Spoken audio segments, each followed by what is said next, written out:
దేవునికి స్తోత్రం. ప్రేమని దేవుని పిల్లలారా, దేవుని ప్రజలైన యెరూషలేము కుమారుని గూర్చి ఇర్మియా ప్రవక్త ద్వారా దేవుడు బయలుపరిచిన మాటలు.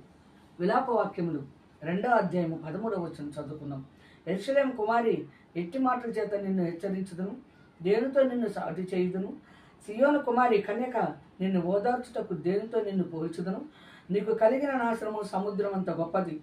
నిన్ను స్వస్థతపరచగలవాడెవడు? నీ ప్రవక్తలు నిరర్ధకమైన దర్శనములను చూచి ఉన్నారు. నీవు చెరలోనికి పోకుండా తప్పించుటకై వారు నీ దోషములను నీకు వెల్లడి చేయలేదు. వారు వ్యర్థమైన ఉపదేశములు పొందిన వారైరి, త్రోవ తప్పించు దర్శనములు చూచిన వారైరి. త్రోవను వెళ్ళి వారందరూ నేను చూచి చప్పట్లు కొట్టుదురు.